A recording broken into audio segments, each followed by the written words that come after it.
श्रीरामपूर तालुक्यातील बेलापूर परिसरात एक धक्कादायक आणि आश्चर्यकारक घटना समोर आली आहे।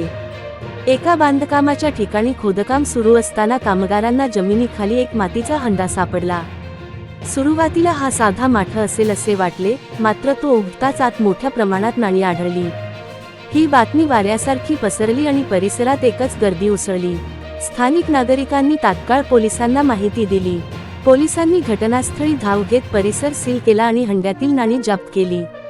प्राथमिक तपासात ही नाणी जुनी आणि पुरातन असल्याचा अंदाज व्यक्त करण्यात येत आहे।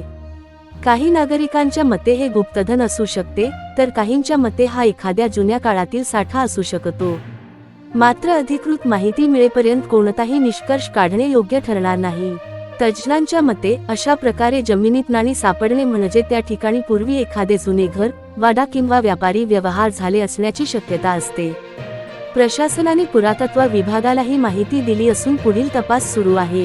एक घटनेची नेमकी वेळ आणि ठिकाण, खोदकाम नेमके किती वाजता सुरू होते, कोणत्या भागात ही घटना घडली, 2 हंड्यात किती नाणी सापडली, प्राथमिक अंदाज किती, नाणी सोने, चांदी की तांब्याची, 3 नाणी कोणत्या काळातील असू शकतात, ब्रिटिशकालीन, पेशवाई काळातील की आणखी जुना इतिहास, 4 जमिनीचा मालक कोण, खाजगी जागा की सरकारी जमीन, कायद्यानुसार गुप्तधनावर हक्क कोणाचा, 5 पोलीस आणि प्रशासनाची भूमिका, नाणी जप्त करण्यात आली का, पंचनामा झाला का, पुरातत्व विभागाला माहिती दिली का, 6 कायद्याची माहिती महत्त्वाचा मुद्दा, भारतात जर गुप्तधन सापडले तर त्याबाबत कायदा काय सांगतो, 7 स्थानिक नागरिकांची प्रतिक्रिया, काहींनी याला चमत्कार म्हटले, काहींनी ऐतिहासिक वारसा असल्याचे सांगितले, काहींनी सोशल मीडियावर वेगवेगळ्या अफवा पसरवल्या।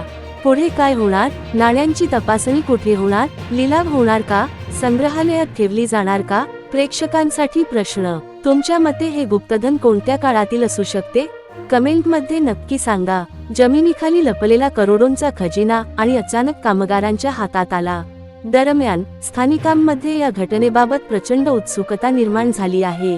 सोशल मीडियावरही या घटनेचे फोटो आणि व्हिडिओ मोठ्या प्रमाणात व्हायरल होत आहेत। आता सर्वांचे लक्ष आहे ते म्हणजे या नाण्यांची खरी किंमत किती आहे आणि हे गुप्तधन नक्की कोणाचे। पुढील अपडेटसाठी आमच्या चॅनलला सबस्क्राईब करा।